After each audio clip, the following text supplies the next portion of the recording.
Nation, and welcome back to SFL Nights with AJ Striker and T-Roy Games. I am so glad for you guys to join us tonight. Thank you for clicking that play button or subscribe, or clicking that play button or turn on that radio dial. Really appreciate it, y'all. We have a great show planned for you this week. This will be week 2 review, as well as our picks for week 3. And my fourth and goal interview features the Portland Fleet members, head coach Mel Davis, GM Nelson Lozano, and I have Ezekiel Love with us tonight. So it's going to be a fantastic show. How you doing, T-Roy? Yeah, I'm doing fine. Kind of see with my picks last week. Other than that, I'm good.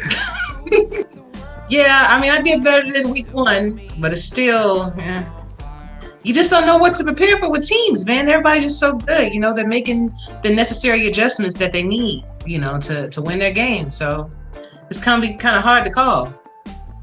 Yeah, somebody let me down by talking trash. We'll talk about that later. Yes, we will. So you rocking the Sector 6 apparel? Again. Jersey. Nice. Very nice. Very nice. Even though you didn't want to say your own team was going to win, but it was still very nice. I ain't jinxing my team. Right. Like that. So for week 2, I chose LA, Lone Star Glory, Florida, Queen City, Arizona, Tulsa, London, Louisiana, Baltimore, ATL, Denver, and Las Vegas Fury. And T-Roy, who did you choose? If I remember. Lone Star, Jacksonville, Queen City, your team, Tulsa, San Diego, Mexico City, Louisiana, Vancouver, and Denver. Of course, I didn't choose my game because, you know, the jinx factor. That's why he's gonna be one off this week. But you know, hey, that's his choice. I'll be one off every week. Everybody, this is how it all went down. So, the LA Lycans took on the Houston Hyenas, and LA won 30-13. Warren Murray did get hurt in this game, so it may have been a factor, maybe not. But Houston had 270 yards passing, 116 yards rushing, 386 total. Their time of possession was 21 minutes and 37 seconds with 6 turnovers. LA had 324 yards passing, 62 yards rushing, and for 386 yards total. Time of possession was 22 minutes and 23 seconds and 3 turnovers. What did you think about this game? Well, I'll give a little shout out to Pryor with 134 receiving 1 touchdown for the Lycans, and King did have off day with 5 interceptions. One of them was taken to the house, pick 6. Houston's offense, unfortunately, still struggling. Hopefully next week they'll be able to turn around. Also, no sacks by either team in that game. That's a weird stat line. Very much so. Very much so. It's funny that you mentioned Pryor because he was the player of the game with wide receiver LZ Pryor with 8 receptions, 134 yards, 1 touchdown, and 16.8 yards per catch. The Lone Star Glory took on the Carolina Skyhawks, and Carolina won in a big way, 30-17. I was wrong about this game. I think T-Roy, you was right about this, right? I was wrong too. Oh, you was wrong too? Yeah, we both sitting fishing together. Awesome. Lone Star Glory had 237 yards passing, 81 yards rushing, and 318 yards total. Their time of possession was 20 minutes and 15 seconds with 2 turnovers. Carolina had 184 yards passing, 63 yards rushing, 247 yards total. Their time of possession was 23 minutes and 15 seconds with 1 turnover. What did you think about this one? Well, it was starting to get closer as the game got to the 4th quarter. Lone Star just failed to score touchdowns at the beginning of the game, actually settled for field goals. Then they was able to get a touchdown to get closer, and then Carolina was able to pull away with Reach Prasad scoring what could have been the game-winning touchdown, and then the interceptions from Finnick definitely cost them. Definitely. Player of the game was quarterback Xander Goal with 24 completions out of 28 attempts. Fantastic, Xander. 184 yards, 2 touchdowns, and a quarterback rating of 103.0.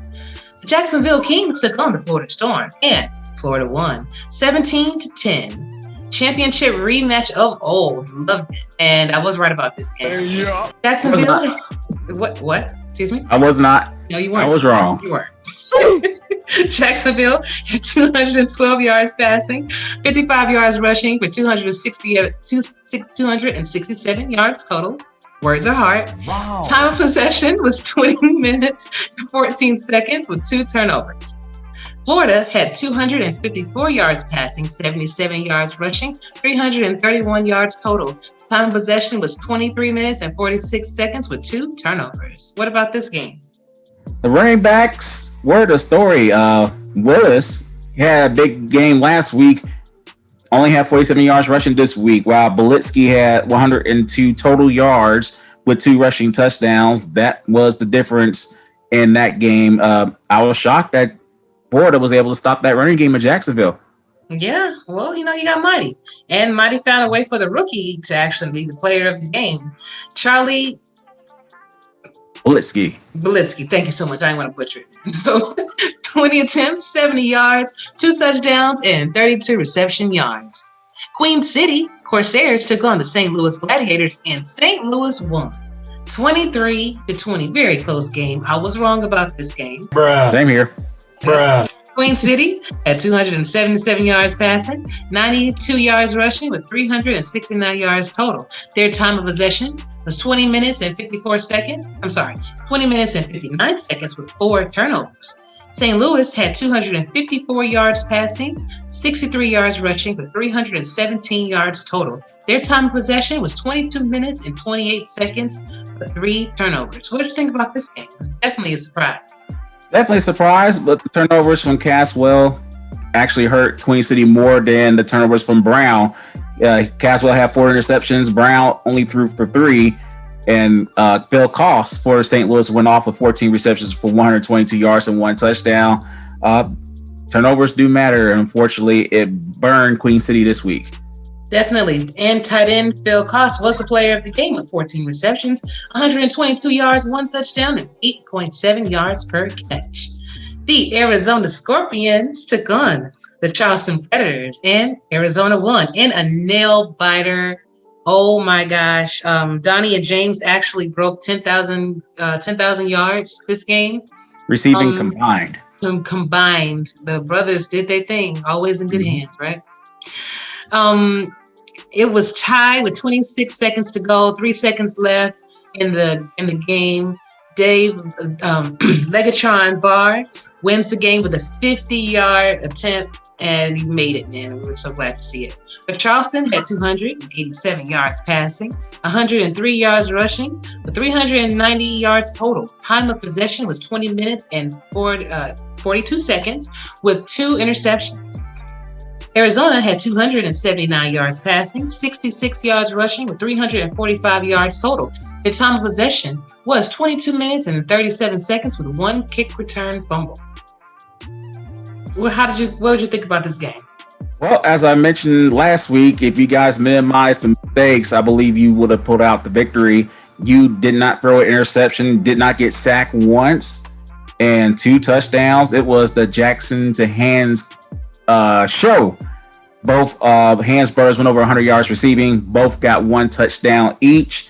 And that field goal was set up by a bad late hit from Jack Brown, a usually reliable, very good linebacker, but unfortunately, he caused the penalty that gave you guys the field position needed to get that game-winning field goal.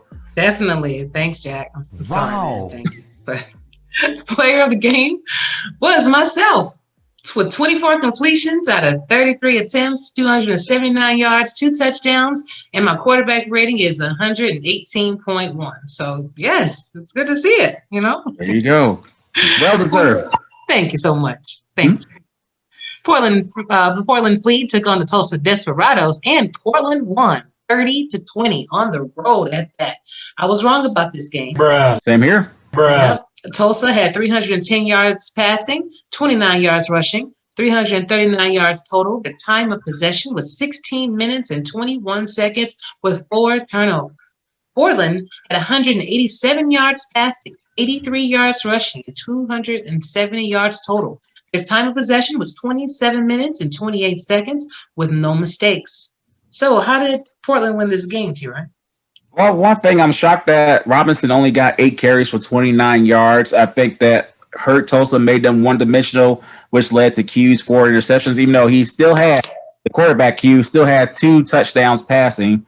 One thing I want Portland to work on is Ezekiel Love. He did have 36 carries, but only 86 yards rushing. But the thing, that 1 touchdown, good day for Portland, who pulled off that victory on the road.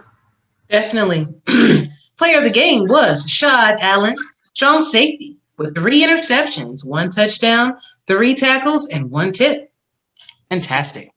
Las Vegas Fury took on the San Diego Mavericks, and Las Vegas won 24-6. I was right about this game. I was wrong.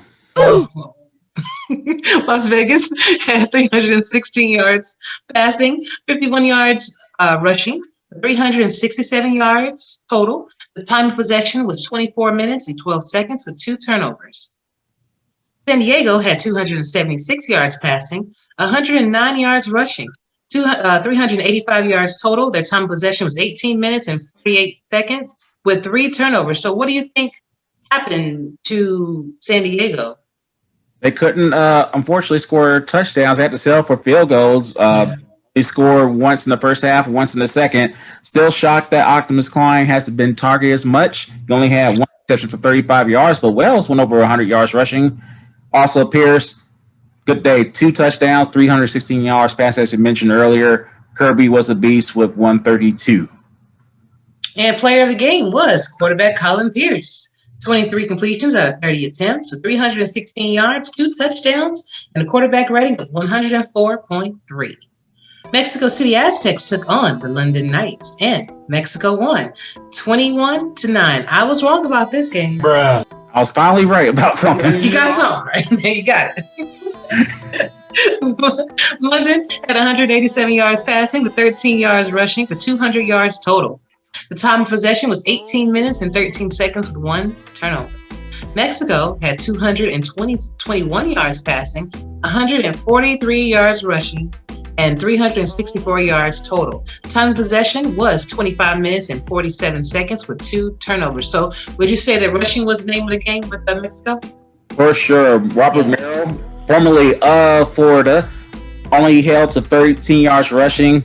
He just was under 60 yards receiving, but Phoenix Jones, it was his show today. 118 yards rushing with 3 touchdowns, so he was responsible for all 21 points. Also, Dax actually got more receptions, 45 yards receiving, but a fellow Gaines on Mexico City, Gaines, Pryor, Watson, and Jackson at least had 9 total tackles to help seal the deal. All right, player of the game was, as you mentioned, Mr. Halfback Phoenix Jones with 17 attempts, 118 yards, 3 touchdowns, and 2 reception yards. Fort Worth Toros took on the Louisiana Revolution, and Fort Worth won again from 9-7. I was wrong about this game. Bruh. Same here. Man, Louisiana had 124 yards passing, 101 yards rushing, 225 yards total, with time possession was 21 minutes and 1 second, but with 4 turnovers. Fort Worth had 171 yards passing, 69 yards rushing, 240 yards total. Time Possession was 21 minutes and 59 seconds with 1 turnover. So I guess turnovers were the name of the game in this one, huh? That one also, Pickler is struggling to throw the ball altogether with just 124 yards passing. Yeah. Percentage was 48%. And again, as we mentioned last week, and I alluded to earlier, trash talking usually bites them in the butt, and it happened again. Evan Arthur and Pickler both had their something to say, and karma comes back to haunt people in the worst way. It does. I told Blake crazy about it too. Blake was in the chat. I was like, man, don't do it. I can do what I want. Oh, okay, cool. Hey, he had 10 total tackles. He's one of 3 to do so, but the scoring has hurt them, and 3 games that they unfortunately, talk a little trash, it's resulted in losses. So that's the semifinals and the first 2 games of this season. So hopefully they'll be able to turn it around because they are a good team. It's just that unfortunately their mouths may have cost them again. Yeah. Hence why you don't pick against your team or for your team, huh? Don't do anything. Player of the game was tight end Robert Garrett Jr. with 7 receptions, 102 yards, and 14.6 yards per carry. Sioux Falls Sparrows took on the Baltimore Vultures, speaking of which, and Baltimore won 30-3 points. I was right about this game. Yeah. And he didn't say nothing again. Wow. Sioux Falls had 153 yards passing, 83 yards rushing, and 236 yards total. Time of possession was 19 minutes and 47 seconds with 5 turnovers. Baltimore had 305 yards passing, 71 yards rushing, 376 yards total. Their time of possession was 20 minutes and 8 seconds with 3 turnovers. So what do you think the key was? Was it just stopping Colin Hart? We played motivated that game. Actually, Ivy Irvin suffered a couple losses in his family, so we wanted for him, and he balled out. Yeah. A touchdown, over 100 yards receiving. He was a beast. Defense came to play in the snow. So it was a total team victory. Sioux Falls will definitely be back. Right now, this is the progression. May it not work out in their favor, but they'll be back. This is one team I do not expect to stay in this slump that they're currently experiencing. They are very good. No, not at all. Not at all. Player of the game was quarterback Jack Wigmore. 32 completions for 44 attempts, 305 yards, 3 touchdowns, and a quarterback rating of 95.4. I do agree with you on that as far as Sioux Falls out of that slump they're in, because they're one of the top tier teams, so I can see that. Yeah, Mr. Wells definitely is a big factor. He's very reliable fullback for them. So once their current fullback gets to that level, they're going to be scary again, be a 3-headed monster. Definitely. Vancouver Legion took on the Atlanta Swarm, and Vancouver went in Georgia to the Hive and won 48-23. I was wrong about this game. I was finally right. Again, he's right. Atlanta had 295 yards passing, 52 yards rushing, 347 yards total. The time of possession was 18 minutes and 34 seconds. I did not get their turnover count. I'm hoping that you did. Did you get their turnover count by chance? For Atlanta, yes. For 5 interceptions. 5 interceptions, man. Vancouver had 303 yards passing, 147 yards rushing, 450 yards total. The time of possession was 24 minutes and 49 seconds with 3 turnovers. So what do you think was the key to Vancouver's success? Scoring another 40 burger. It is basically what they did to Louisiana last week. They was able to make Atlanta one-dimensional. BDG Hollywood only had 52 yards rushing, and they forced Dynasty to throw 5 interceptions. And Pepper himself, he's still on fire. Only 1 interception, 303 yards passing, 3 touchdowns. Redford with 189 total yards, combined 6.9 yards per touch with a 1 rushing touchdown. A defense with Murray, I gotta mention him. 2 interceptions. One of them went to the house, 100-yard pick 6. Awesome. Player of the game was quarterback Tom Pepper. 35 completions out of 43 attempts, 303 yards, 3 touchdowns, and 109.6 quarterback rating. Final game for week 2 was the DC Dragons taking on the Denver Nightwing. Denver won 30-0. I was right about this game. Same here. DC had 173 yards passing, 70 yards rushing, 243 yards total. Their time of possession was 22 minutes and 22 seconds with 2 turnovers. That's a lot of 2s. Jeez. Denver had 145 yards passing, 212 yards rushing, 357 yards total. They had the ball for 20 minutes and 21 seconds with no mistake. So what do you think the key for Denver's win was? Rushing. of McChesney. Back-to-back weeks went over 100 yards. This time, 206 yards rushing with 2 touchdowns, averaging 8.2 a pop. So he was on fire. Defense held DC in check on offense for the most part. Say they have a decent game, 111 total yards, rushing, receiving combined. Hendershot, 11 total tackles for DC. Sanagria for Denver, a pick 6, 2 interceptions total. Gotcha. And player of the game was Jared McChesney, halfback. 25 attempts, 206 yards, 2 touchdowns, and 4 reception yards. So, guys, ended up 6 right, 6 wrong this week. We got some work to do. Wait a minute. Was I 5-6 or 5-7? Because that means if I'm 5-7, I must have picked a game I'm not supposed to pick. I think I'm 5-6. You're 5-6 because you didn't choose your own team. There you go. Okay. I feel a little bit better. I'm still doing this a little bit better than you, though. Just a little bit. Yes, you are. But we'll see how everything turns out with our picks for week 3. So on Saturday, February the 6th, Baltimore will be first game. Will be taking on the Denver Night Wings. 4:30 p.m. for TV, 11 Sports, streaming on For the Fans, Twitch. And who you gonna be at Denver's house? But the way y'all been playing, it's been lights out. If y'all could stop Jared McChesney, then y'all have you stop calling her. Yeah, I'm gonna go with Baltimore on this. I think you guys are gonna find the pieces, and TJ is a masterful coach at finding ways to stop the run. So yeah, I'm thinking Baltimore is gonna take this. And of course, yeah, it should be a close game. So we have to wait and see on Saturday. Okay. That's why I'm always going to beat you, because you're going to be one off. Yep. Unless I get these right. True. Carolina, the Skyhawks will be taking on the Florida Storm at 5:05 p.m. TV, ESN bonus coverage, streaming on SFL Twitch. The way Carolina's been playing, they could definitely go in and take that win, but I think I'm going to, again, go with Florida on this one. It's a home game. Florida defends their home turf very well. So we're going to say Florida. What say you?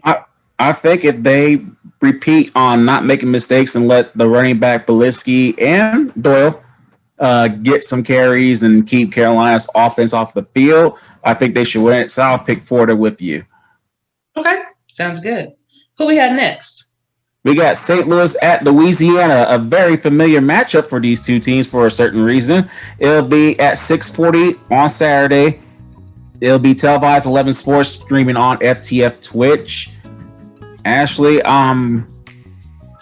part of me don't want to go against Louisiana, but I'm going to go on a limb and say St. Louis is going to win this one. I'm hoping that Louisiana doesn't talk trash, because if they do, I think they might be in trouble again. I'm going with St. Louis on this one.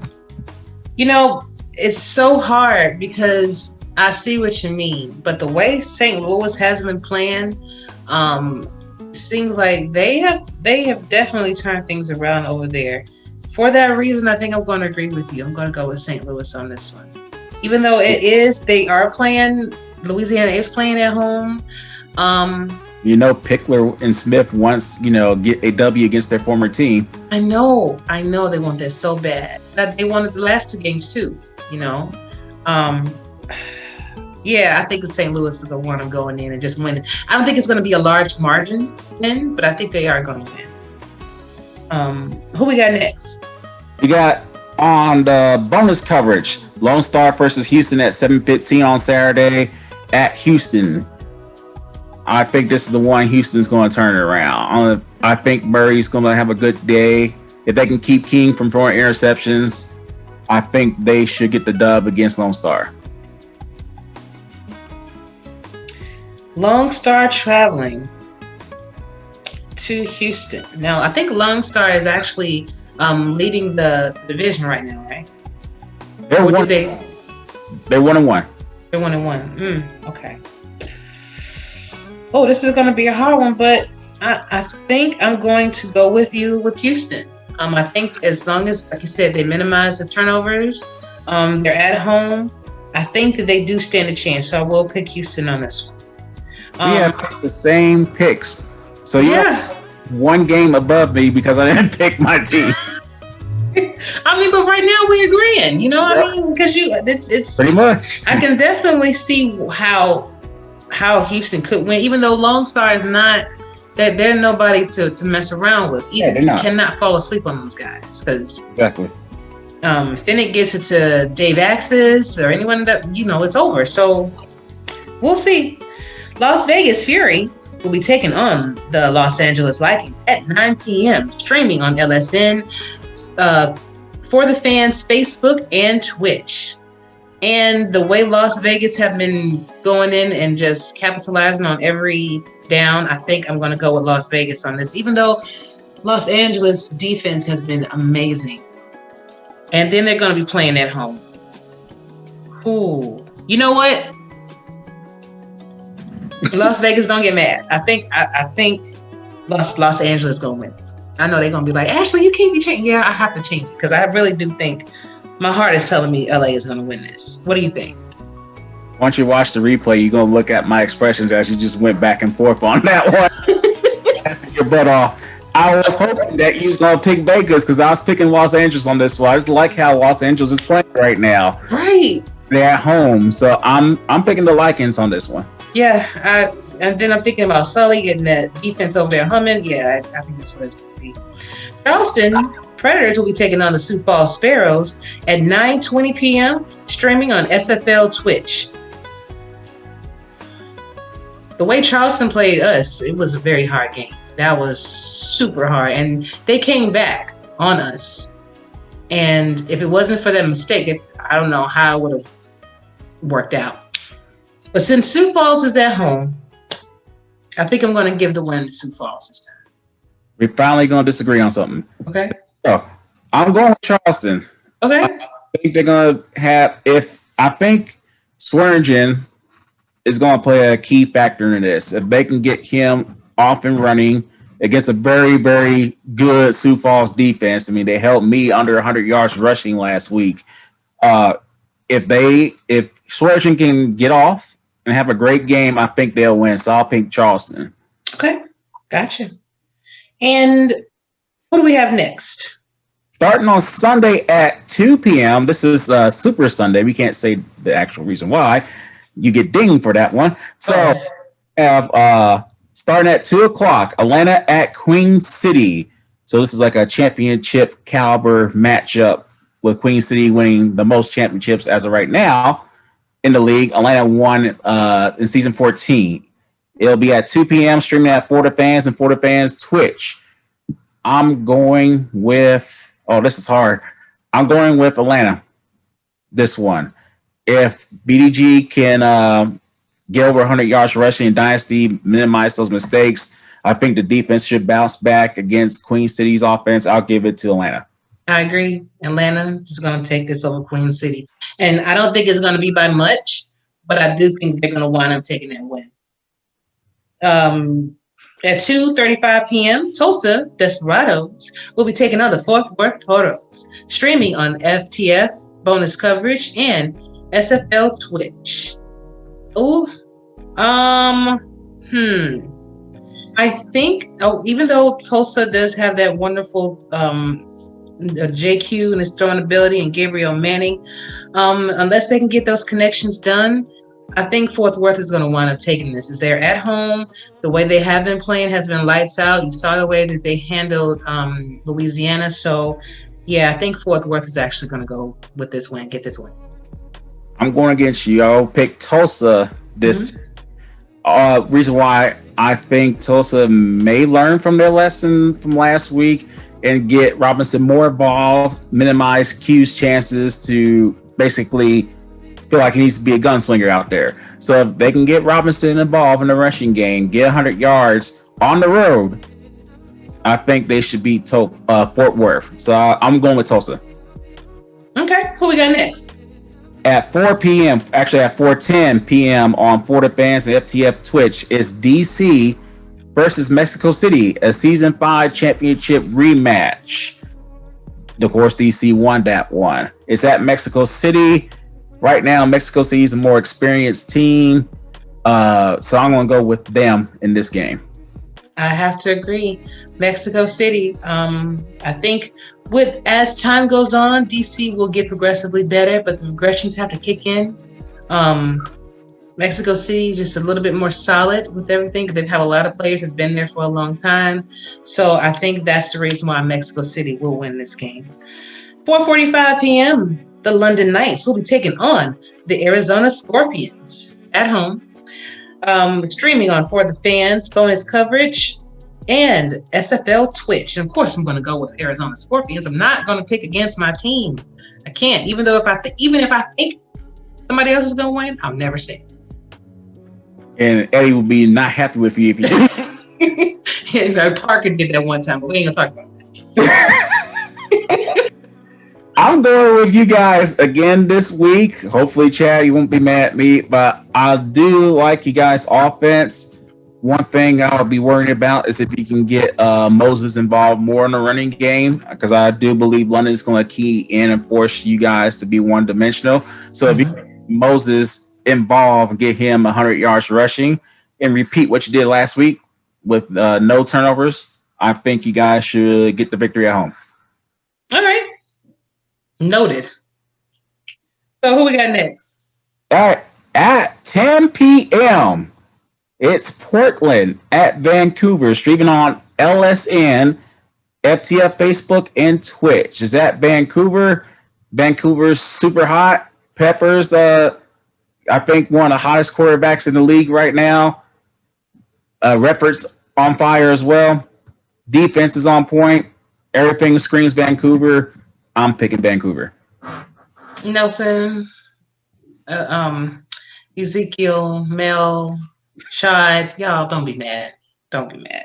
But I think Vancouver, especially with them being at home, I mean, the past few weeks, even how they left off with season 15, they just been on a roll, man. I will have to go with Vancouver on this one as well. Last game would be Jacksonville Kings taking on the San Diego Mavericks at 10:20 p.m. streaming SFL Twitch. And I think I'm going to go with Jacksonville on this one. Again, it's going to come down to progressions, and Jacksonville does have more of a solid as far as the progressions. They've been together for a while. I think San Diego is going to have to grow a little bit, and that's why even though San Diego will be at home, I think Jacksonville is going to come in and take that win.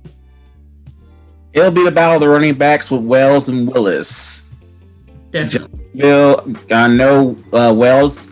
W&W. How did it go? I know Willis is going to be motivated after the performance he had last week against Ford. I want to go with Jacksonville. I will actually go with Jacksonville until San Diego gets Optimus Klein more involved in the passing game. I think their offense is going to still struggle. And watch, this will be the week he gets involved. I'm going with Jacksonville this week. All right, cool. So, guys, these are our picks. Of course, we're not trying to make anybody feel bad about picking against their team. It's all in the good time. It's all in fun. As you can see, we do get a lot of them wrong. And we'll let us, a lot of them wrong. A lot of them wrong. It's not easy. It's not. I still got more the wrong category than the right category because it's just teams are doing their thing, They're making those adjustments from week to week. So it's really hard doing this, but we'll see how well we fare. If you're interested in becoming a player or finding out more information about us, visit us at www.simulationfl.net for more details. And with that, a fourth and goal interview coming right up. Stay tuned.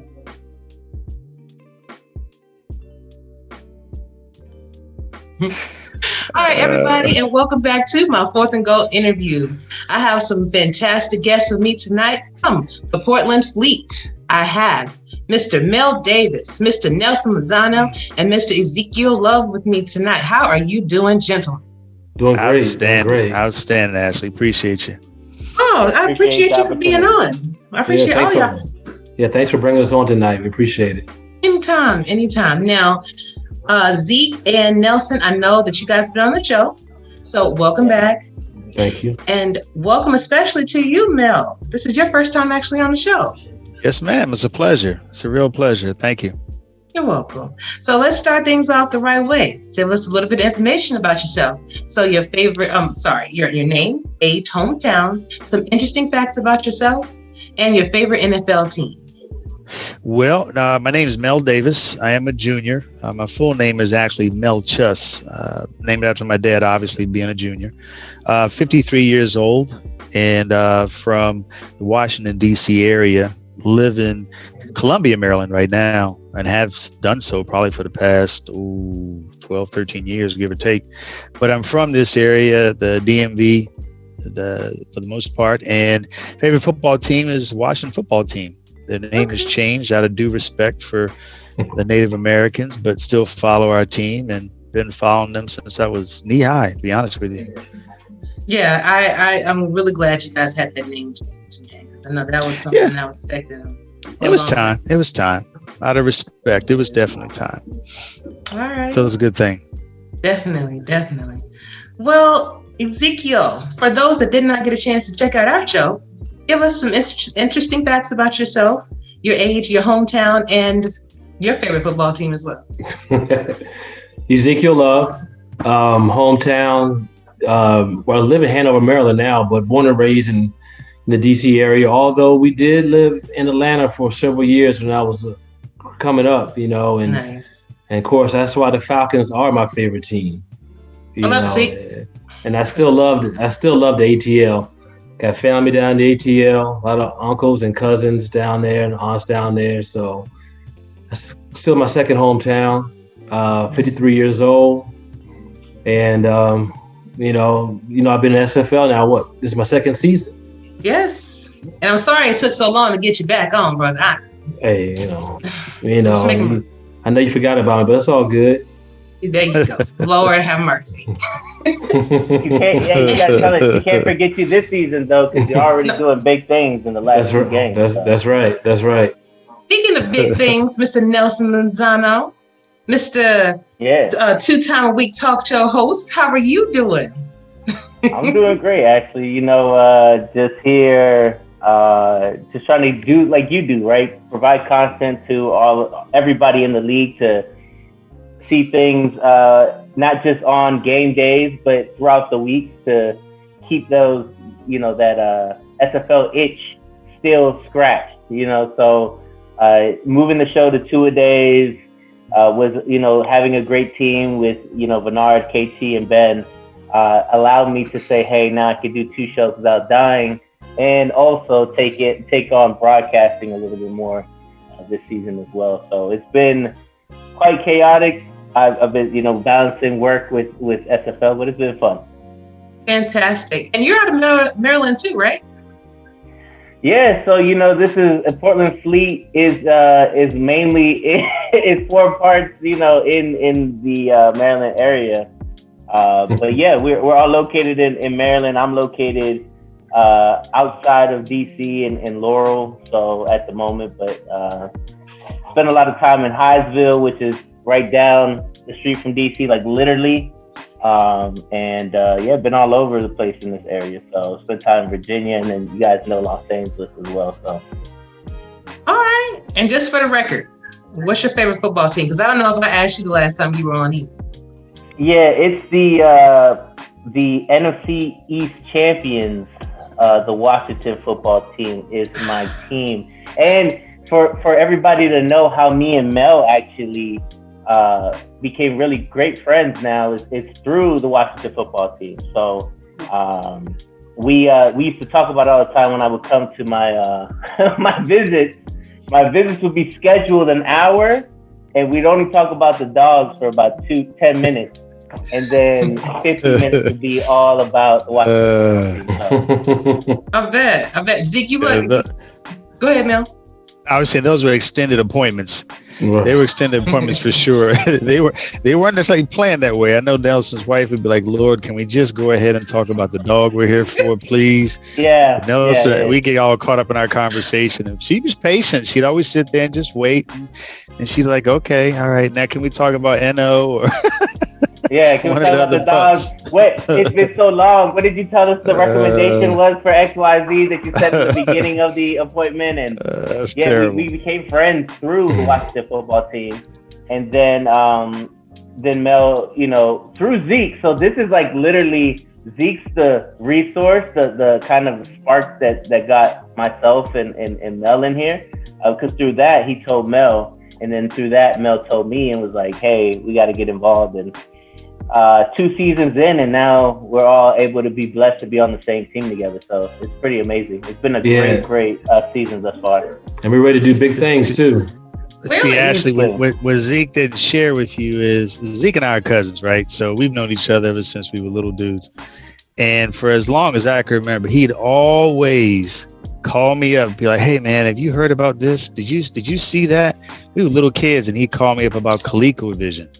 And then he called me up about Intellivision. He's like, oh man, you got to see this football game on Intellivision. We got to ask for this for Christmas. We got to talk to Santa Claus. So it must have been, I think it was 2000 and I want to say 2000, maybe 7. No. Go back. Probably around 2000, 2001. Whenever Sega first came out with their football game, he hit me up one day. Man, I saw this game at the video game shop. It was a football game and they were breathing in the cold and it was amazing. I was like, what are you talking about? Yeah, Sega Genesis. We got to check that out. And the rest is history. Every time we've gotten into something like this, my cousin's always the one who's found out about it and hit me up and be like, we got to look into it. So here we are. Yeah, we've been playing 2K football since 2K football came out. The first 2K football. Yeah. So we were very familiar with the game. Yeah, we've been playing a long time. And we've been playing this type because all those sticks kind of came about for people, when the games kind of took off. We just didn't enjoy that aspect of it. We're like, it's so repetitive. You always spin, you always jump the same 9 yards. And we're like, let's just sit back and call the plays and see what happens and see how competitive we can be with one another doing that. And when this came about, Zeke called me up. I said, what are you talking about? How does this work? He's like, well, you got to get on Discord. I'm like, what is Discord? I didn't know what you're talking about, man. Right. Like, this is strange. Get on Discord and talk to people I don't know and play a video game? What? It's kind of bizarre. But remember that first night when I saw it on TV and I called you and said, man, this thing's on 11 Sports. And you didn't have 11 Sports. Man. You went and made sure you signed up for it. I went ahead and ordered 11 Sports that night so I could kind of see what he was talking about. Yep, sure did. Yeah, and that's one thing I'm gonna say, Ashley, coming into, because I feel like I'm the newest kind of crew member in this group that they have.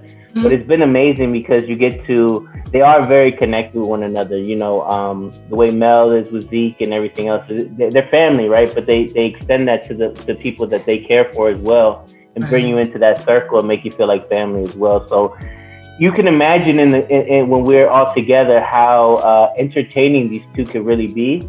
Yes. I laugh a lot. I'm typically on mute when we're all in the chats together, and they call me the laid back GM because I'm in the back of class watching. But it's 9 times out of 10 I'm cracking up because the way that Mel and Zeke interact with each other. You know how you are with your family. Yes, it can be that way, and it gets a little spicy. But at the end of the day, it's all love, and it's a lot of fun with these two. It seems that way. Kind of like when you're hanging out at the barbershop, you with the fellas and y'all having some really good conversation and how everything can just flow from one thing to another. I can kind of see that. Yeah, most definitely. Yep. Yeah, and it's been awesome. Like I said, Mel told me, I don't know how long the difference from Zeke and Mel telling, but then imagine Mel trying to explain it to me in a scheduled appointment, mind you, right, that we're trying to get through this. Because I was like, what are you talking about? He's like, how you love Madden GM mode. you're gonna love this. This is the same thing. And I'm sitting here and I'm like, what are you talking about? Like, what is this whole, and then same thing like Mel. I have never touched Discord. I don't know what Discord I didn't know what a Discord was. I'm like, what are you talking about? If somebody, I thought it was maybe an accessory or something of that sort. But ended up being that, it all connected us. And I feel the same way that if it wasn't for Zeke telling Mel, then who knows if we'd be in this situation. That's true. Down the line, that's true. So. Mm-hmm. Very true. Well, you guys are lucky to have each other and to be on the same team with each other and all of that. Yeah. So. It's gonna be exciting. Yeah, because y'all say that you have plenty of experience, with 2K and everything. Yeah. Will that have anything to do with this recent win that y'all took over the Tulsa Desperados this week? Well, out of all due respect for the Tulsa Desperados, and we do mean due respect to every team in this league, because as we know, everybody puts a lot of energy and time into what they do to come out and play those games. And sometimes it's so frustrating because you get out there and it just doesn't go up. Yeah. But it doesn't reflect the time you put into it. But to answer your question, most definitely.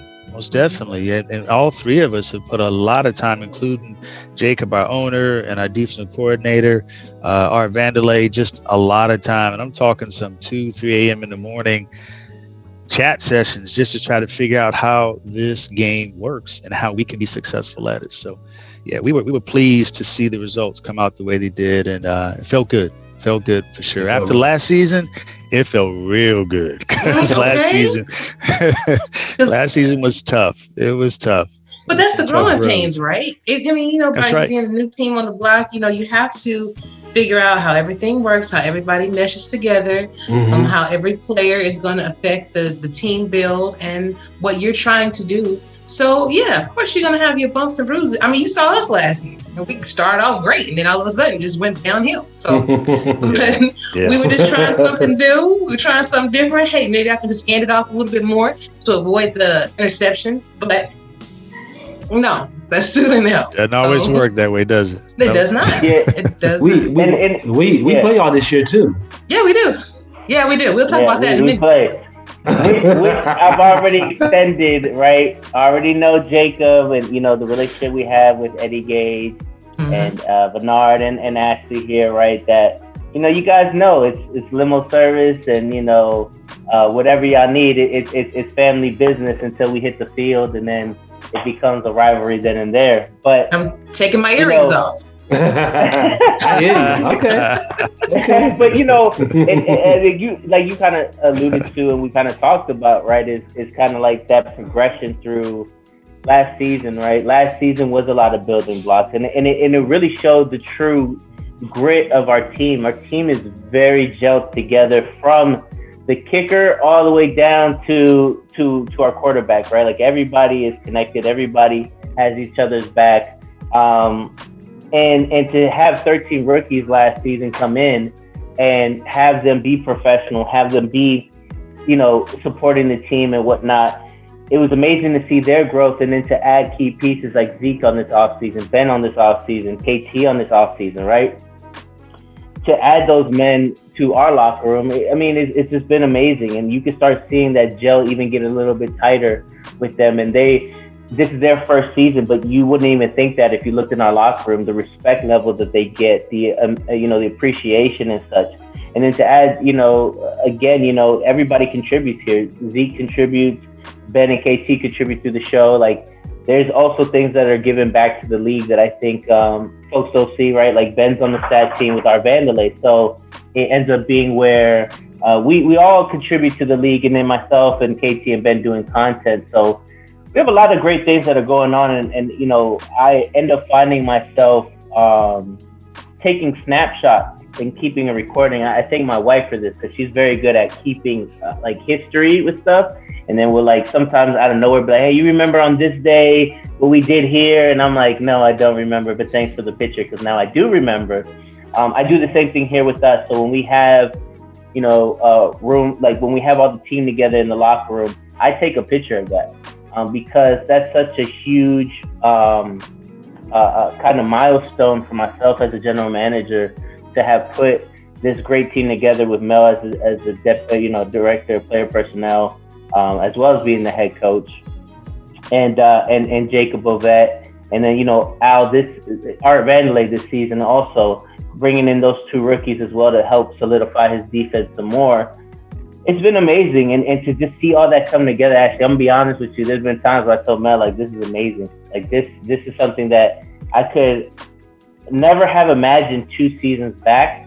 But I'm loving every minute of it because I honestly do think that we brought in some great group of men great group of players that will always have each other's back, and then we always talk about it, right? Eddie is the reason why I always had this mentality of you got to try to keep your team together. Eddie gave us that tidbit when we were a brand new franchise. He kicked game, right? He was humble enough to as an owner to share with other people that were in the league to explain what you're really trying to strive for. And again, it's retention. If you can really focus on retention and people being happy, at the end of the day, you can really see those successes like the Sioux Falls, like the Denvers, like those teams that you normally hear in contentions for the championship. Right, like Baltimore is like when you ever think about Baltimore, nobody ever leaves unless they retire. I mean, what I've seen here is, it's like one family here. And what I loved on game day is everybody is in the locker room together. Everyone's together. We have the whole team in the locker room, which is great. So it's a close knit group of guys, in that locker room. And Nelson's done a great job putting this team together. He's a humble guy, but he's done a great job. Excellent job, man. Excellent job. I can tell. I got my boy from Atlanta, Shad Allen, over there working. He actually was a player of the game. He had 3 interceptions. That's right. Yeah. Shad's balling. Shad is balling. There's a story about Shad that I probably share later in the interview. It's like Shad is, and Mel knows it. Shad, I wanted Shad. Like Shad was my like day 2 after day 1 happened. We reconvened, right? Because we wanted to see who was still on our boards versus who was on the boards here, and try to figure out, just solidify how the boards were going to be set up, so we knew exactly where we were going to pick where.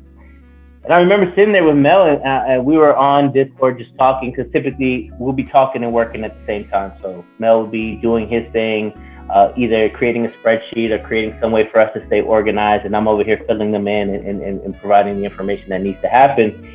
And we were there late at night, and I was like, we got to get Shad. He's like, Mel's like, Nelson, we're going to try. All right, he's on this board. We're going to try. And I said, yeah, Mel, but we got to. Like, we got to get this. We got to get him. And long and behold, we were lucky enough to that season 15 draft played out exactly how we wanted it to. So I was so happy to get Shad at that time. I thought Shad was a first-round talent. And I was honestly, truly scared. Again, you do your due diligence. You see what teams need what, and you try to play the odds. Like, okay, there's only 5 teams that need a safety. What are the odds that they're going to get Shad when there's 10 safeties available? Well, the odds are there, right? But then you got to kind of figure out what's going to be the best game plan. Mm-hmm. And I just remember that day. As soon as we got to that pick, we already knew Shad Allen, boom, from the Ottawa Cavalry. And then, later on, we were able to add his partner at the time and really create that Ottawa backfield that we really did truly enjoy. Hey, Mel. Yeah, Shad is balling. Go ahead. I'm sorry. Go ahead. No, you're good. I was just going to say, how important is it for you as a coach and as a GM to have those players from the SFLM that you've seen video on, that you've seen how they move and how they play, what their tendencies are? How important is that to actually be able to capitalize on it and harness that? Mel, I'll let you take that one. I think, thank you, sir. I think it's extremely important, Ashley, and I think we may bring a different philosophy, to the league, to sit down and talk to Nelson and now this year that Zeke's with us, and it's something Zeke and I've been doing forever, playing games and GMing. Lord have mercy. We'd sim through a whole season just to GM and draft the team, right? Mm-hmm. When we play these games. So, you look at these guys and how they play on the field. We were so excited to see the SFLM come about, because when we joined about this time last year, there was no SFLM. Right. I was trying to figure out how this worked. How do the owners and the GMs that come talk to you evaluate your talent when there was no talent on the field to evaluate. It was based upon you as a person and the conversations they may or may not have had with you. And that's a good way to go about it, because that's another aspect that we look at. But how much more fun was it to now sit down and go, I'm going to watch these SFLM games. Wow, it just opened up another whole world for me. And I know for my cousin and Nelson, because now we're looking at the Ashley Jacksons as a pre-rookie, someone who's out there playing for Ottawa or Birmingham, and you're like, wow, this person their player can play. Now let's see who they are as a person, and do they fit the type of person we would want in our locker room. To me, it was the perfect melding of everything together. So when they started doing that, it to me became the biggest thing in the world, and we love the talent of field. I think we think it's great if someone has talents outside of that, but that's a bonus. But if your player on the field is getting it done, that's what we target and look at the most, and then we work from there as best we can, right? And some people feel like it doesn't translate to the SFL, and I say, well, I'm not sure if I agree. We'll agree to disagree on that, because our other buddy, Ron, also known as Brody Gulch, he came in with us too, and Brody balled in the minors in the SFLM, and he did the exact same thing in the SFL. Well, defensive player of the year, I think, rookie of the year, didn't he? Yeah, I think it just has value. We just feel like it has value, and I think sometimes it's overlooked because of some of the other aspects that guys may bring. We really think talent too. Don't dismiss that player on the field, and then meld that together with the person who's actually standing behind them, because that's very important as well. Yeah, I think the SFLM talent definitely translates over to the SFL. I think it does translate. I know some think differently, but I've seen a lot of guys in SFLM and SFL, and it's translated. You can name several guys it's translated well. So SFLM to me is a big part of the SFL now. It gives guys an opportunity to participate in a league. Almost like a college, almost like a college league. Yeah, that's true. Like a college league, and I think it's a wonderful thing. It's one of the greatest things that they could have added to this league is SFLM. And so how do you feel coming from the SFLM, being a player, and then you having your teammates, Zeke, and watching your teammates get selected during the draft, and then you're getting selected that way? How does that feel? You talking about when I was in SFLM? Oh, I love seeing my teammates get drafted. I mean, we were all pulling for each other. I mean, we were all talking personally in our Madison locker room, waiting for everybody to get drafted, congratulating. That team was really close. That team, even after we won the championship, we won the inaugural championship in SFLM. So we were the first champions. We kept a championship locker room on the side, so we've all kept in touch still. And we all congratulate each other when we got drafted, and we still give shout outs, when good things are happening on the field to each other. So it was a great bond. It was a great bond, and it's good I'm playing one of my Madison teammates, Derek Majors. It's so important. Right. We were teammates together. So that's a great thing too as well. I think that's important, when you have that bond, because when you first come in the SFL, it's just like, okay, I'm here. What do I do? Right. And then when you finally sucked up into one of those teams, and then it's just like, okay, now we're all figuring this out together. We can root for each other. And then when the draft comes, it's like a big deal, because 9 times out of 10, you weren't drafted in the NFL, NHL, MLB, none of it. So it's like just to finally hear your name called and get that spotlight on you just for a second.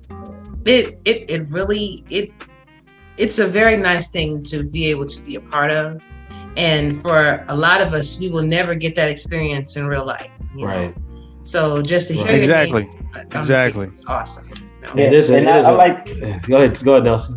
No, yeah, I was gonna say, I think the SFLM is honestly a way to keep the retention of people coming into the league, staying with the league. Exactly. Right? I had me Mel, and I think Zeke too. You were a non-contract as well, weren't you, or were you contracted? In the very beginning, when we first came into the league and looked at SFL, right? Non-contract. Yeah.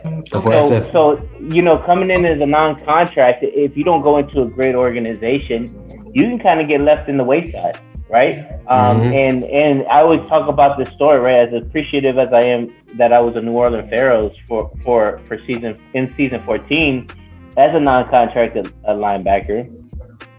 A lot of times I'd go back to Mel because I was just too, I didn't have that same kind of bringing into the organization, them going into the Night Wings. They had more structure, more understanding, more of a history to kind of follow. And Mel was getting more of the, hey, this is how it gets to get into the league versus myself. It was going through one person at the time, which I'm so appreciative. That's a strong reason why I'm such an appreciative person of Xander Gold. Because Xander Gold at that time was the GM and the head coach of the New Orleans Pharaohs. And, reached out to me and gave me the opportunity. And I feel bad for him because I used to DM him all the time. So I know he'd be like, man, this dude's asking so much questions. Well, I'm trying to create a game plan. I'm trying to do X, Y, Z. Right. So, like, honestly, there was to a point, after the season was up, I told Mel, I was like, look, I don't know if this is really for me, right? And Mel was like, let's stick to it, man. Let's stick to it. Like, let's see where this goes. That was just one season. And then I was lucky enough to be part of the simulation, the minors, sorry. And, got picked up by Annapolis. That's how I met Ben Jackson, who's a really good friend of mine. That's where I met Cam Curtis. That's where I met, again, small world. Scott Johnson was on the team. Garrison Blue was on the team. Jeff Gagne was on the team. Eric Hammer was on the team. Tank Hutt was on the team. Like you can go through and really pick apart that Annapolis team, and a lot of those names there are doing great things in the league now. Yes. But when I went through that experience, it was such a night and day. Going from a non-contract and not understanding progressions, not understanding, and the locker room dynamic was different because you had rookies who were rookies with you. So it's like you guys got to grow together. And then I wasn't necessarily 100% of a rookie. So when some of these people came into Annapolis, I was able to extend a hand and say, hey, before the promotion of being the general manager for the Portland Fleet, I was able to help some people out in a way that I wasn't really helped out coming into the league. So to me, the minors, I think it's a perfect place for folks to get the understanding of what it is to be part of this league. And then when they transition into the majors, it's more of a seamless experience versus, how it was in that non-contracted side, or you putting up a post and somebody responding back to you. I feel like it allows people to have some kind of take too. And I don't want to go through the whole my process on evaluating talent, but just like Mel, I am a big advocate of what I see in the SFLM can translate into the SFL. And I know many don't see that. They're like, hey, it's about the person. You're 100%, right? We are about the player as well as about the person, right? Because they're going to be in our locker room and we want to ensure that it is a locker room that fits what we want it to have, right? But I always said it. If there's 4 or 5 players who are all in the same build, right? And I know coaching plays a factor to it, but if they all have the same build and 2 out of those 5 are killing it, then there has to be something around that. And we all understand that in this game, it calls the darndest things and it does the darndest things. And if you take one play away, it can change up your whole dynamic of how the game plays out. I feel like it's the same concept here, where if your height, weight, and some other things that can attribute to it are playing in a better combination than others, that kind of helps out as well. And you can kind of see that. And then now there's stories to both sides. Like, I mean, look at Shad. Shad did amazing in the SFLM. He was one of the leaders in interceptions at that time. And we were able to get him. Derwin Nuevo was the top in sacks. Gary Burney, who a lot of people don't know and now are starting to get to know, was also the top leader in sacks. And they're bringing that, translating it into the majors with themselves. So I think, again, it plays a factor. Do I 100% just lean on it? No, there's also other aspects to it. But I love what the minors really provide. And I think the league definitely, it's going to be continued. I know that, but it's just a great breeding ground to get talent at the same time to help everybody be really comfortable into this league. Definitely. I'm not. And we can go ahead. Was somebody else? No, I was saying. No. And I totally agree. It just opens up the door and gives people the insight. What do I do next? Now there's a natural flow into what do you do next? You go into the SFLM. You learn, you grow, you listen, and if you do those things correctly, it gives you an opportunity to rise to higher levels in this league. And depending on what you do, you want to just play. If you want to play and coach, if you want to play, coach, and gym, and if you want the highest of aspirations to become an owner, it's out there. It's achievable. As people get to know you, you start to put yourself in a positive light. I think that's the important aspect. Okay. Gotcha. All right, so fellas, now, given your schedule that you have, is there teams that you are looking forward to playing? And are there teams that you're like, oh man, why did Kim put us in the same division? Yeah, be honest. Yeah, I'm gonna be honest. Well, one game I was looking forward to playing was Tulsa. We just played. Mm-hmm. You know, so I'm looking forward to playing Denver coming up down the road. Definitely looking forward to that challenge. That was marked on the calendar.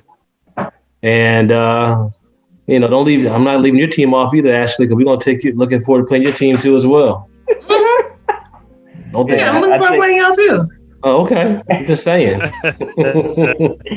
No, I think, yeah, I agree, right? So, like, the games that I look forward to is this week against Vancouver because they've had such a strong start, and they've been such a powerful organization for a while now. That I'm happy to be in the same division with them just because they provide a challenge every single time, right? Like, if you want to, I think Eddie says it all the time, right? If you want to be the best, you got to beat the best. So, you know, Vancouver is one team, Denver and yourself, as well as Fort Worth and LA. I mean, all of them we really are looking forward to. Everybody brings a challenge. But I think that Denver, because Denver is huge between, you know, Jacob was part of Denver, Mel was part of Denver, Zeke was part of Denver, that Denver member.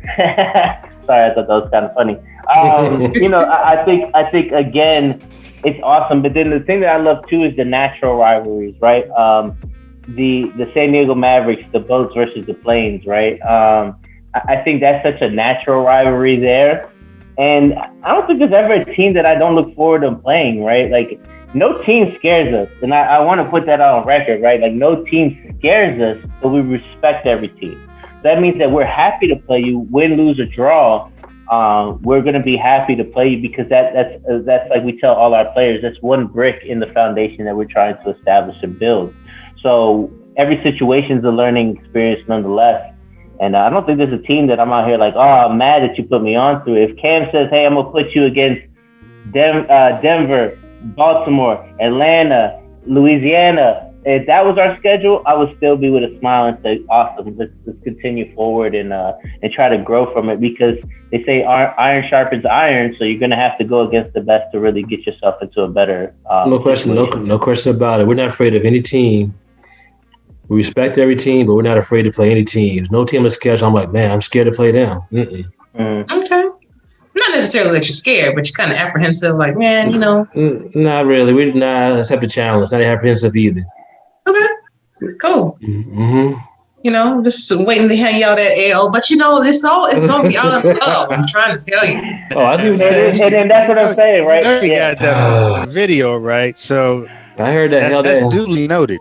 That's fine. And I play middle linebacker too. I might coach, but I play a little middle linebacker. So you know, that's duly noted that, you know, you're gonna hand us that L. We'll be back. Right, and I don't mind going $150 on you either. That's okay. Okay. No hard feelings. All right. Well, we're gonna see how everything shakes out, and I would love to have you back on the show. As she said, y'all could. Oh no! I want to be. You can see. Put it in writing, right? I want to be back on the show after the Arizona game. Okay. Yeah, well, I'll be on the show too. Yeah, we'll all be on the show again.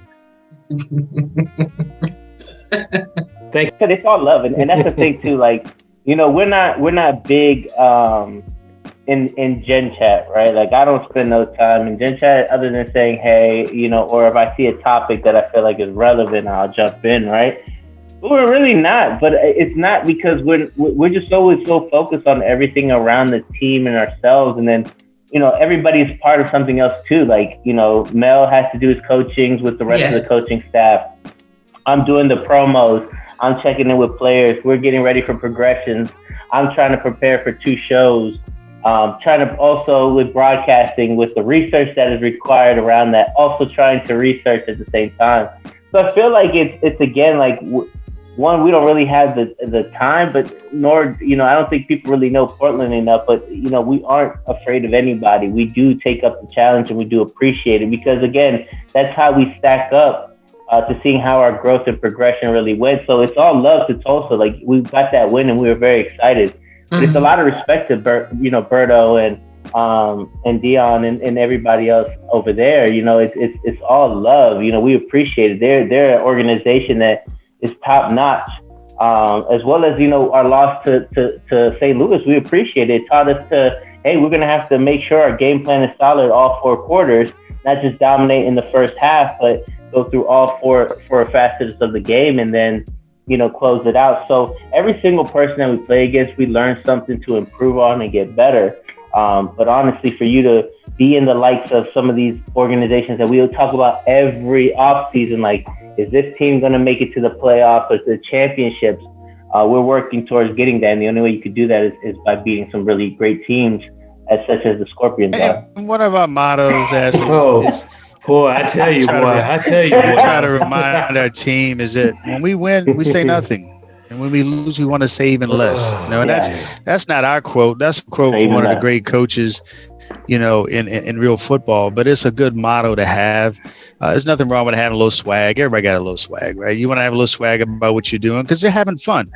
But at the same time, just have that mutual respect for those other teams and those players, because everybody's out here trying to make this exciting and fun league that is Cam's make, you know, and we just want to be a part of that and the best way we can, you know, and whether it's win, lose, or draw, just be competitive, bring the best thing we have to the table and leave it all out there as best we can, and hopefully and prayerfully it ends up and to get those wins and understand what is necessary to get the wins. That's the part that's the learning and growing part of this experience. Exactly. And I knew that you guys were going to fare better than you did last season, you know, especially because, as I said before, it's a growing season and everybody goes through those growing pains, as I would say.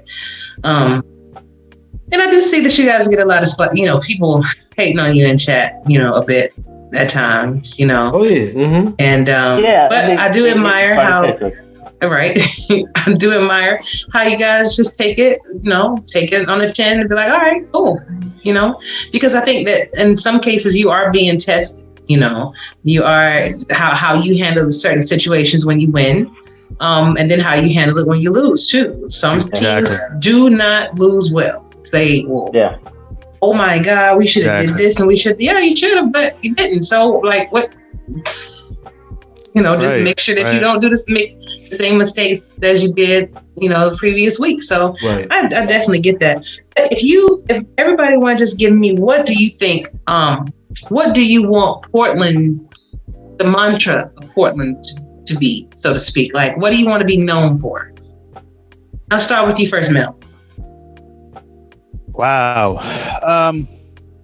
Competitive and respectful. Yep, competitive and respectful. Just know that when they Portland, they're gonna get a good game, and they're gonna be. And at the same time, we're gonna bring respect to what we do, and respect everybody who's a part of this entire league and the teams play and the club.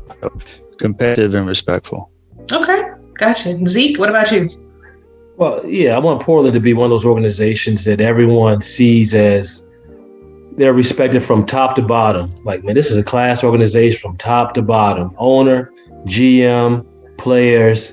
Man, I would love to play for Portland, man, because those guys are a family. They're a class organization. And when you play Portland, you know you run a football game. Win or lose, you know you run a game. Gotcha. All right. And Nelson.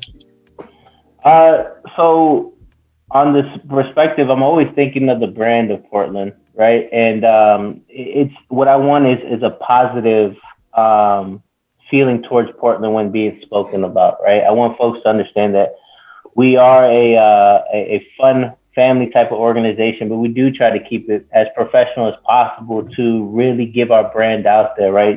As you said, right, there's some teams out there that don't know how to lose or win, or, you know, sometimes and everybody has their ways that they want to go about it. But I want folks to understand that this league is solid, this organization is solid from the top on down. And I want players, I've always said it, I've always want Portland to be a destination for a lot of players, right? When we have an opening, players feeling comfortable to say, hey, I want to go to Portland because I see how they carry themselves.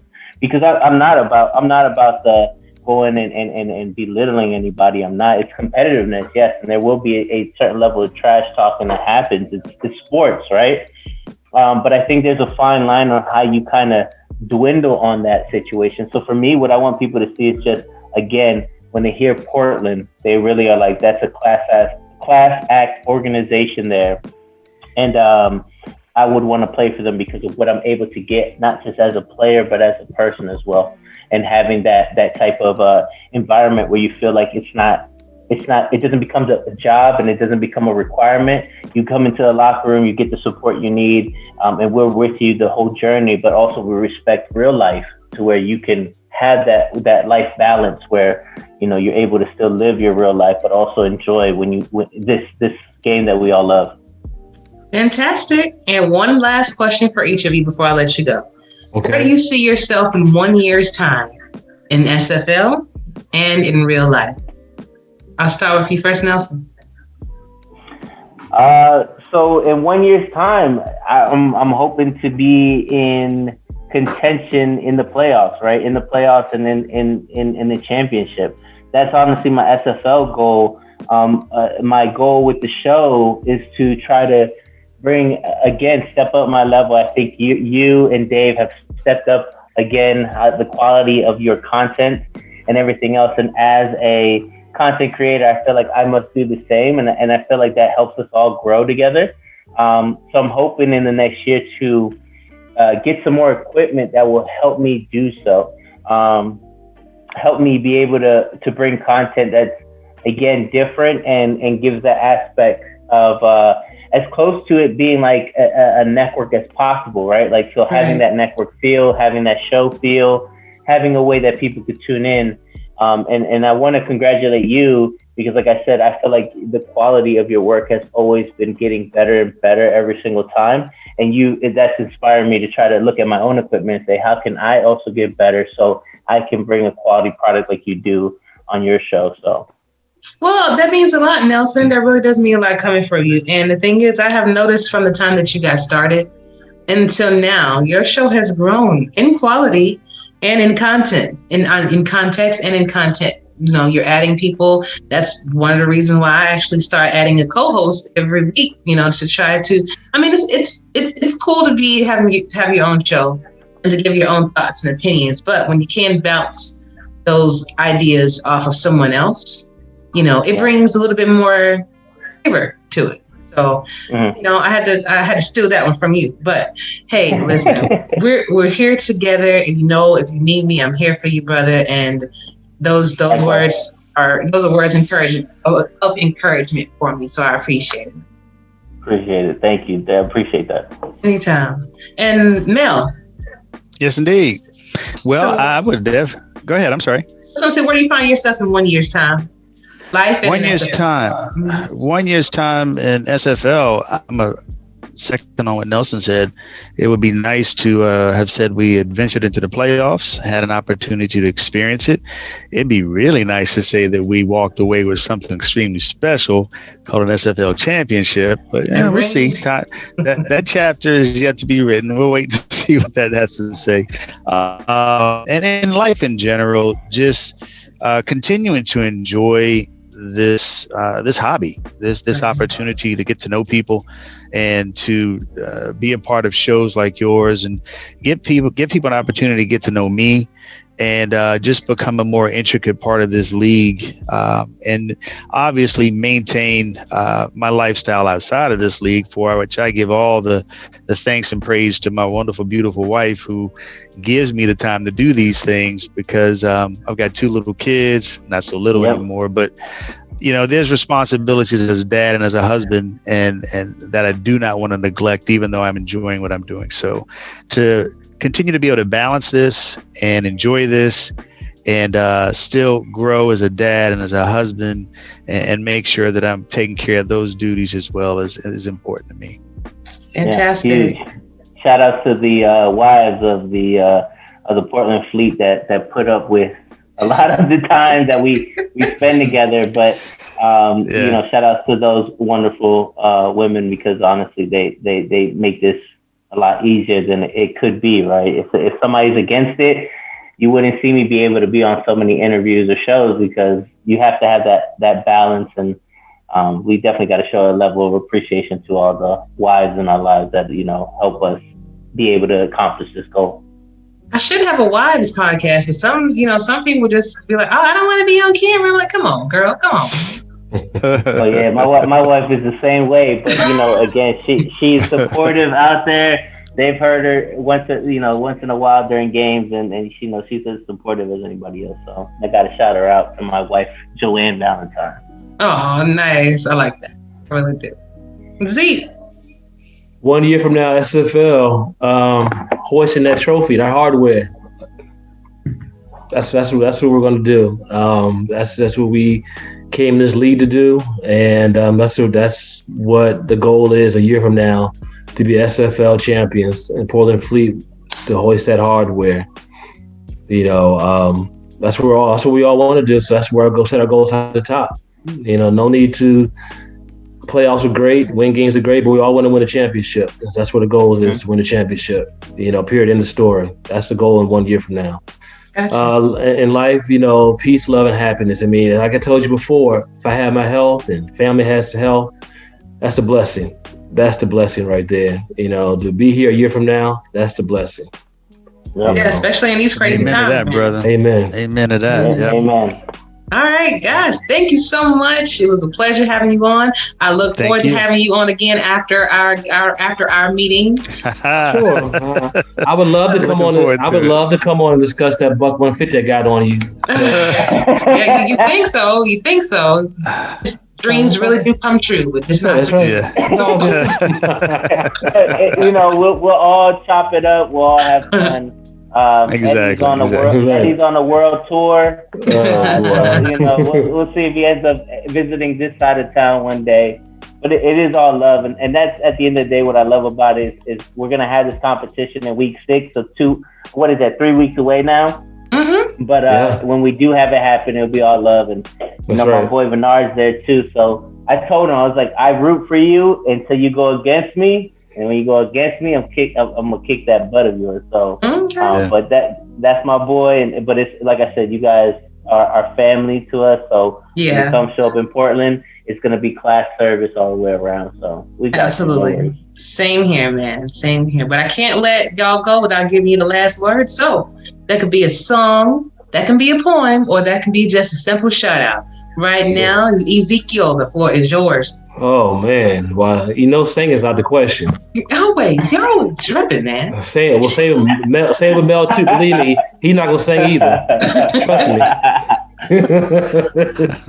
You don't want him singing. Look, I tell you, I've always said, the motto is whatever you do in life, just don't quit. Like I told you before, we've talked before. My father always instilled in me, no matter how hard things are, don't quit.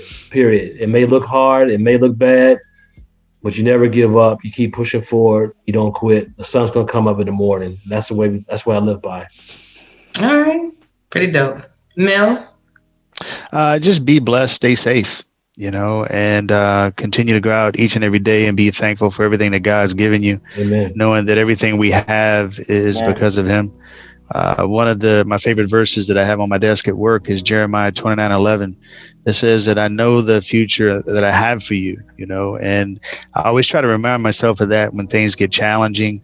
And I encourage anyone else as we go through life, when things get challenging, just remember based upon where your faith level is. And I always speak about mine, where mine is, that's what I lean back on. So stay safe, be blessed, and give thanks and praise for where you are and everything you have at this point in your life. Amen, because God is good. Amen. Absolutely. All the time. And Nelson. I just want to shout out all 20 men that are on the field with us, all my Portland Fleet members, to everybody that we drafted, to every free agent that we signed. I want to tell you thank you. Thank you for believing in us, having the journey, believing in having true grit, right? Grit isn't something that is really taught, right? You got to find people who persevere, and when it becomes challenging, end up, understanding that it's a challenge. But if you can persevere through those challenges, like Zeke said, there's always a light at the end of the tunnel. So, I want to thank those men. I want to thank Jacob Lovett. Jacob, man, the things that he does, man, I know he's not a guy that's out there in the league in a sense of like always in Gen Chat, always out there. But I promise you that man is grinding as hard as I've ever seen anybody grind. And to be able to give us, to honestly give us the keys to the organization and say, hey, I trust you. To really say that he trusts us and allows us to do our job. I have to shout out Jacob Lovett, man. Like that man has really changed all our lives. Mel, Zeke, myself, Art Vanderlei. Like he's changed our lives to be able to feel so much part of this organization that it feels like our own. And that sometimes it doesn't feel like a job to me. Like I enjoy being a GM of the Portland Fleet. I enjoy being a GM because he allows me to be a true GM. And I manage, all the processes in the sense of like the promos you see, but also the birthdays for every single, player. And then, any life events that they have happen, we always try to celebrate it as a team. And when something serious is happening and the player feels okay with sharing it, then we do the rest from there too. So I just want to shout out every single player. Shout out, to my Inside the League crew as well. I got to shout them out, and the broadcast team, the stat team, Cam. I got to shout out to them as well. Let them get some love for all the hard work they put in as well. And let everybody know when your shows air. And so everything's still under Inside the League, right? But we air every Monday and Friday. Mondays are the talk show, so that is the one that you call in, share your thoughts and opinions. We bring up recaps of like. Yesterday's show was the recap of week 2, predictions, who's going to keep their undefeated title going into week 4 after these week 3 games, and then any dark horses, right? Any teams that we see right now that are 0-2 that could possibly turn it around and be there. So on Mondays we do that, and on Fridays, since we're starting the weekend, we're chilling out, we're having fun. I do the interview portion on that. And that's Friday. So we do Mondays from 10 to 11. Eastern time, right? And then we do Fridays 9 to 11, and that one's Eastern time as well. And that one's more of the interview process and everything else. All right. Well, everybody, you heard them. Go check it out, man. We have some great content creators out here. Dave Axis, of course, Nelson Nymano. We have Netma with Tyler Falk. We have Coach's Corner with Coach Craven. So we got a lot of good stuff out here that just get you through that week until those games are here. Fellas, thank you so much for your time. I'm looking forward to seeing y'all soon. You're welcome. Thanks for having us. Take care now. We appreciate it. All right, we appreciate it. Thank you so much. Right, take care now. Peace out. All right, everybody, that is it. Thank you so much for joining us again. Special thanks goes out to Ezekiel Love and Mel Davis and Nelson Lozano, and of course, my co-host, T-Roy Gaines, for being on the show again. I really appreciate that, brother. And thank you for having me on again. I appreciate it as well. Anytime. Hopefully you'll fare better this week, with your picks. So we'll see how it goes. Knock on wood. Here's some wood behind me. There you go. All you gotta do is start picking your team. Then you'll at least be. I'm picking my team. That's a no. That's the only thing that'll be consistent. T-Roy is not picking his teams. Gotcha. Remember what I told you though. You win another ring, the chair is yours. It's always mine. No, it's not. You said that. I said that. It doesn't matter. It's mine. Okay. Well, we'll see. We'll talk about this more. Baltimore. We'll talk about it more after the show. Trust me. Because like I said, I'll leave you alone about the whole thing once you win another ring. Get 2. We're good to go. Get 2. Get 2. Get 2. Giving us more motivation. There you go. But thank y'all so much again for joining us. Remember, stay safe, treat each other well. T-Roy and Striker